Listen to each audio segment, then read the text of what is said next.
Did you know that segment tonight? Fox Business anchor Maria Bartiromo, as you may know, 1995, she became the first reporter ever to report on television live from the floor of the New York Stock Exchange. 2008, she won an Emmy for her coverage of the financial collapse. 2010, she won another Emmy. But it was a song by punk rocker Joey Ramone that really turned some heads. I watch it every day.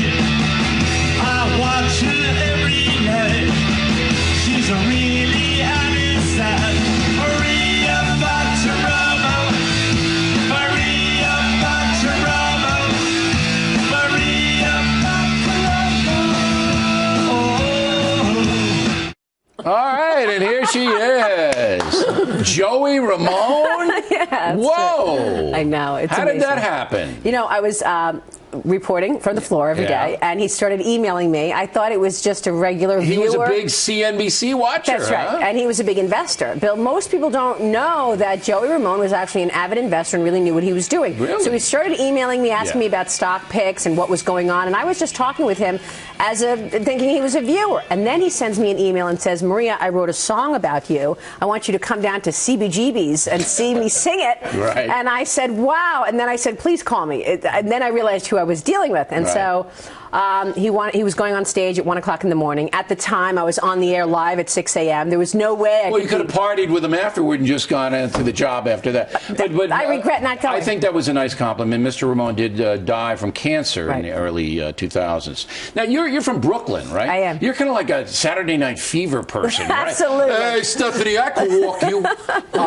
And your grandfather started an Italian restaurant, right? Yes, that's right. And you were the hat check girl. I was. Wow. Yeah, well, my grandfather came to this country, and that's my father. This picture's my father. He was taking out his 13th cheesecake of the day that he made. My dad worked for my grandfather at the Rex, and my dad took over the restaurant. I was the co-check girl, and it was an amazing upbringing. Yeah, you TV are. in the background. So that's me at 4.5. How old were you when you were in the co-check? I must have been 16. All right, you're a Catholic school girl, right? Catholic school all-girls girl, yeah, absolutely, right? all girls, okay. yeah.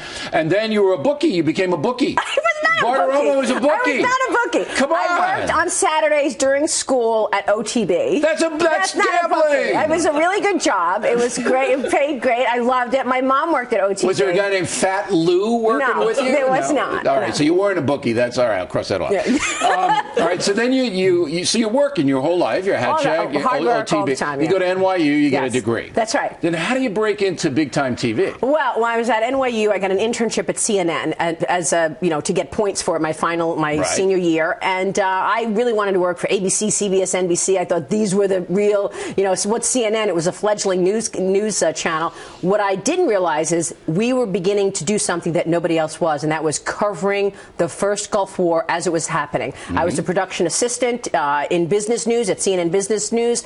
Lou Dobbs was my boss. Ooh, that must have been terrible. He was. Did you have a cross that you carried? And I grew up with the Lou Dobbs School of Journalism, and he was fantastic. Right. He was dedicated to excellence. So you got into the fabric of CNN, and you were behind the scenes. How'd you get in front of the camera? Well, because then I studied economics, and after 5 years at CNN Business News, Lou wanted to redo the whole assignment desk, and that would have put me back on the overnights as a senior producer for the morning show, and I realized I had hit ceilings at CNN. I put a tape together. The only place I wanted to work was CNBC because they were the only one who really respected business information, didn't just give you the Dow and the NASDAQ. So you put together a tape in your off hours and stuff like that? Yes, at my off hours. And then I sent it to CNBC, and when I called to follow up, they said, we liked your tape a lot, but we need you to meet the president, and the new president is coming in next week. We want to set up an interview with you. That president was Roger Ailes. Ooh, who's the boss here? Yes. And he makes Lou Dobbs look like the Pillsbury Doughboy. Well, look, Roger is obviously amazing, and I love him. And your parents are still alive in Brooklyn, right? Yes, they are. They live in Brooklyn. And they're watching right now, aren't they? They are. They're my biggest fan. They're my biggest fan. There they are. They're so sweet to have these pictures. Nice traditional Italian family. Yes. And you went out with John Travolta, right? I understand No, I did not. I saw you at 2001 doing that dance with the hand. No, that wasn't you. No, that was not me. Right. But that was the whole culture. Hard in Brooklyn, work. Right? That's what I learned from my family. Hardworking, and it was really paid off for me for sure. Joey Ramone, everyone. Who knew? Did you know that?